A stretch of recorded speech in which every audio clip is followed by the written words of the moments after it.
আমি জানি এই বছরে হয়তো দামি কোনো কাপড় আসবে না।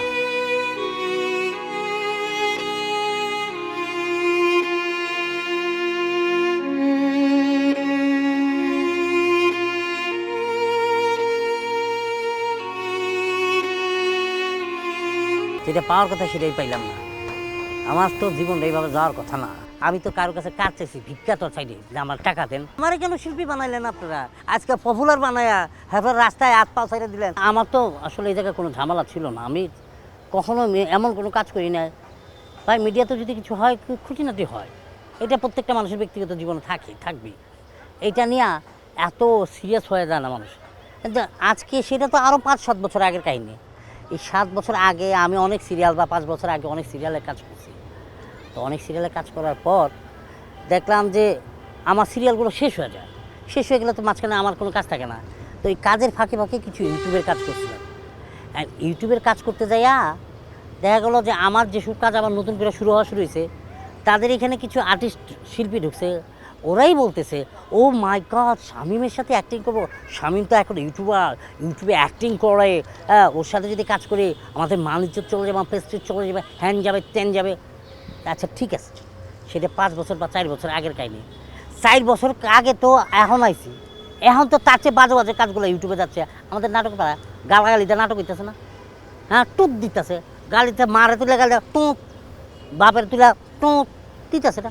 তো টোপ দিয়ে পার করতেছে, কিন্তু গাল দিচ্ছে। আরে ভাই, এমন কোনো ব্যক্তি বলতে পারবে আমি ইউটিউবে খারাপ কোনো কাজ করছি, খারাপ কোনো নাটক করছি, কেউ বলতে পারবে? পারবে না।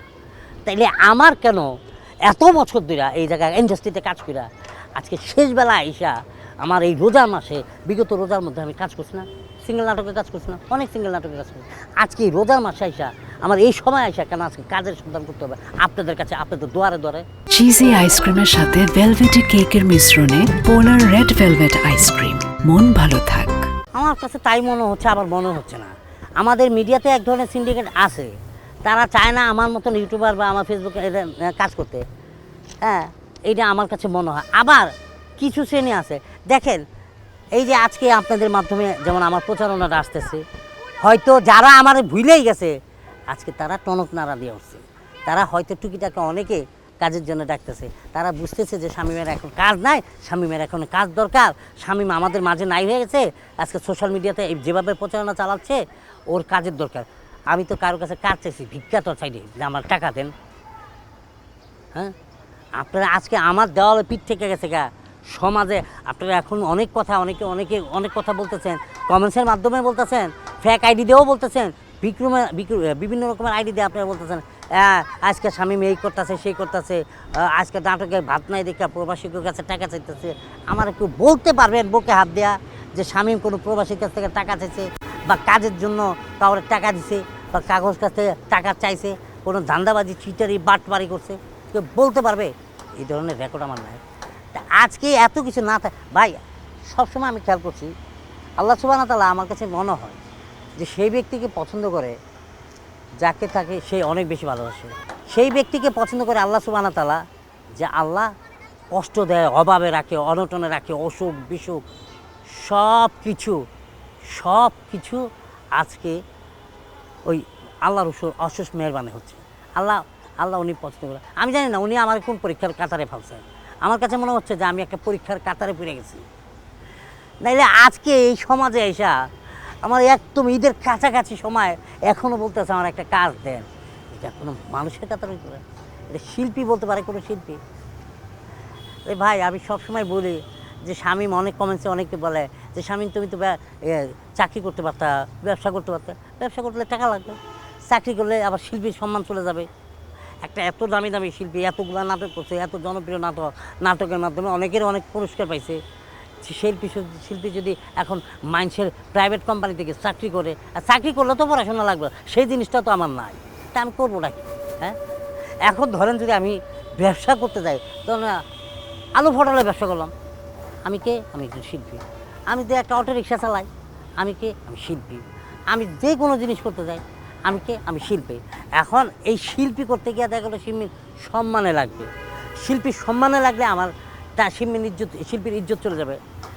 আমি আমি তাদের ইজ্জত বাঁচাতে গিয়ে আজকে নিজে না খাটে আমার পরিবার না খাটে আজকে ঈদ চলে আসে, ঈদ করতে পারতেছে না কেন রে ভাই? আপনারা আপনাদের চিন্তা করলেন, তা আমার চিন্তাটা একটু করেন। তাহলে আমারে কেন শিল্পী বানাইলেন আপনারা? ঠেল্লা ঠুল্লা গুটা দিয়া আজকে পপুলার বানায়া হ্যাঁ রাস্তায় হাত পা ছাইরা দিলেন। আমি কি সারা গরু সার গরু যে ছাইরা দিলাম, ঘাস খামো আবার সন্ধ্যার সময় ফেরম, ওরকম তো অবস্থা রাখেন না। শিল্পীদের কাছ থেকে আমি অপমান কিছু কিছু জায়গার থেকে, যারা হচ্ছে কিছু শিল্পী আছে কটুক্য করে একটা শিল্পীকে ধ্বংস করার জন্য যা যা লাগে তাই তাই করছে। মানে আমি যে শিল্পী, আমার যে পেট আছে, আমার যে সংসার আছে, আমার যে সংসার চলবে, আমার পরিবার চলবে, সেদিকে কারোর মাথা ব্যথা নাই। আমাকে কিভাবে ধ্বংস করবে, আমার পরিবার কিভাবে ধ্বংস হবে, সেই চিন্তা ধারণা অনেকের মাথায় কাজ করে। আজকে তাদেরও আমি খুঁজে পাই না, দেখি না। কিরে ভাই, আজকে আমার ক্ষতি করছো, তুই মনে করছিস কি আল্লাহ তোরে ছাইড়া দিব? দিব না। না আসলে সামনে একটা ঈদ, রমজান মাস, রোজার মাসটা কেমনি কীভাবে যাচ্ছে আল্লাহ জানে, আল্লাহ ভালো জানে। যাচ্ছে একেবারে যে খারাপ যাচ্ছে তা না। মানে আমি যদি বলি যে পোলাও কোরমা খাওয়া হচ্ছে না, খাওয়া হচ্ছে কিছু একটা ভাত তরকারি খাওয়া হচ্ছে, তবে মানে আসে না, মানে যেটা চাই নাই সেটাই হয়ে গেছে, আর যেটা চাওয়ার কথা সেটাই পাইলাম না, যেটা পাওয়ার কথা সেটাই পাইলাম না। আমার তো জীবনটা এইভাবে যাওয়ার কথা না। সামনে ঈদ, বাচ্চাদের কথা চিন্তা করলে মাথা যত আলো জায়গা, মাথায় কাজ করে না। যখন কোনো আমার বাচ্চাদের দিকে মুখের দিকে তাকাই, তখন মনে হইতেছে যে আমি ওকে কী কমো, কী করলে কী দিব। আমি ম্যাক্সিমাম সময় ওয়াশ করতাম, আচ্ছা বাবা ধরো যে এই বছর বা ঈদে ধরো তোমরা তো পাইবা, ধরো যদি কিছু না দিতে পারো, তো আমার সন্তান তো বড় হয়ে গেছে না, বড় হয়ে যাচ্ছে না, যে বাবা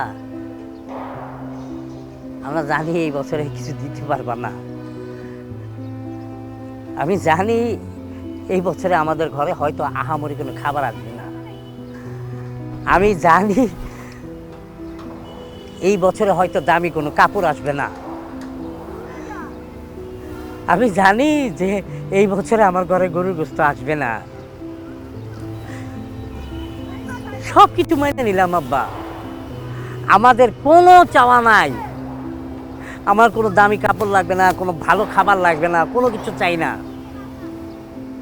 আমার আল্লাহর প্রতি আমার ভরসা আছে, আমাদের বিশ্বাস আছে, আমার পরিবারের বিশ্বাস আছে যে আল্লাহ আমাকে অবশ্যই পরীক্ষার কাতারে ফেলছে। আমার সন্তান আমাকে বলে আল্লাহ হয়তো আজকে আপনার দেনাই বাবা। আমি জানি যে এইসব বিষয়বস্তুগুলো এখন মিডিয়াতে ছড়াচ্ছে, হয়তো অনেকে খারাপ মন্তব্য করবে, খারাপ বিষয়বস্তু বলবে, তো আমি জানি আমার আব্বার আবার কাজ আসবে, আবার সে আগের জায়গায় যাবে, আবার সবাই আবার আগের মতন তারা চিনবে, আবার আমরা ভালো মন্দ ভালো দামি দামি কাপড় পরতে পারবো। এই বছর না পড়লে আমার কোনো আফসোস নাই, আমি জানি। তো এইভাবে আমাদের দিন যাচ্ছে আর কি।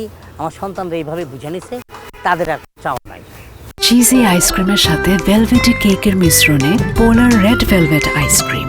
মন ভালো থাক। যে কেমনে চলতেছে আসলে কিছু সঞ্চয়, ওইটা ভাঙ্গা ভুঙ্গা খাইতে খাইতে খাইতে খাইতে এখন মনে কর যে এক প্রকার যে দেওয়ালে গেছে না আটকাইয়া এনে লেঙ্গুর বাইতে রয়েছে আর কি, যে কোনো সময় সিরা পড়ে তোমরা। আমার কিছুই নাই, আমার সন্তান আছে, আমার পরিবার আছে, এটা হচ্ছে আমার সবচেয়ে বড় সাপোর্ট। তারাই আমার সাপোর্ট দিতেছে, এটা হচ্ছে সবচেয়ে বড় পাওয়া। আমার স্ত্রী আমার সন্তানরা আমার সবচেয়ে বড় সাপোর্ট দিচ্ছে। আমি তাদের সাপোর্ট যদি না পাইতাম, তাদের আশ্বাস যদি না পেতাম, তাদের এই অবমাননার সময় তাদের যে আহামত কোনো কিছু চাওয়া নাই, হয়তো এই যে বই খাতা এগুলো টুকিটাকি এগুলো হয়তো, যেটা হয়তো এক একজনের 2টা করে খাতা লাগতো, এখন একটা করে খাতায় আমার ইউজ করতে হয়, 2টা করে কলম লাগতো, একটা করে কলম ইউজ করতে হয়। হ্যাঁ, আগে মাসে একটা করে গেঞ্জি কিনে দিতে, এখন কিনাই হয় না গেঞ্জি, তাদের কোনো আফসোস নেই এই ব্যাপারে। এইরকম সমাজে অনেক স্ত্রী আছে, অনেকেরই হয়তো আছে, অনেকেই আছে যারা স্বামীকে এই সময় এই ধরনের অবস্থায় মেন্টালিটি বিশাল বড় একটা সাপোর্ট দেয়, হয়তো শ্বশুরবাড়ির থেকে সাপোর্ট দেয়, নাহলে নিজের থেকে সাপোর্ট দেয়, নাহলে ব্রেন সাপোর্ট দেয়, না মানে ফিজিক্যাল সাপোর্ট, যে কোনো সাপোর্টই বলি না কেন স্ত্রী দেয়। স্ত্রীর কারণে স্বামীরা কিন্তু আবার জাগ্রত হয়ে ওঠে। তা আমার স্ত্রী আজকে আমাকে মেন্টাল সাপোর্ট, আর্থিক সাপোর্ট পারে না সে, কারণ আমার ফ্যামিলির আমার শ্বশুরবাড়ির অবস্থা অত জামক যেমন না আমার। সে টোটালি, আমি যদি কোনো কারণে হতাশ হয়ে যাই, সে আমাকে একটাই কথা বলতো, আমারে বলতো যে কখনো হতাশ হবেন না, নিরাশ হবেন না, আল্লাহর উপরে ভরসা রাখেন, আপনি রবের কাছে চান, উনি চাওয়ার মতন চান, চাওয়ার থেকে 3 গুণ বেশি দিবে আপনাকে। আর আমি আসলে ওনার কাছেই চাচ্ছি, উনি আমার চাওয়ার মতন দিচ্ছে। নাহলে আজকে সোশ্যাল মিডিয়াতে কেন আমি ভাইরাল হচ্ছি, কেন আমি কাজের জন্য আজকে পরিচিতি পাচ্ছি, অবশ্যই আমার কাজ আসবে, আমার এটা দৃঢ় বিশ্বাস। আমি যখন রোজার আগে আগে টুকিটাকি কাজ করতাম না, তখন মনে করেন যে ছোলা, বুট, চিনি, গুড়, ট্যাং, এইটা সেটা এটা আগে আগে স্টক করতাম। আমার কেন জানি মনে মনে বাড়ি দিয়ে দিত, এইসব কিনে গেলে স্টক করেছে, সেটি খাচ্ছি, আচ্ছা ইত্যাদি করতে পারতেছি, আল্লাহ খাওয়াইছে।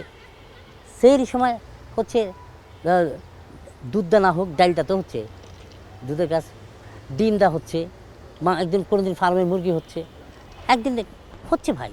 আমি রোজার মাসটা আমার বাচ্চাদের জন্য অন্তত আর কিছু পারি আর না পারি, এই জিনিসটা আমি চেষ্টা করতেছি অন্তত রোজাটা সুন্দরভাবে রাখবো। ঈদে কী খাবো সেটা পরের হিসাব।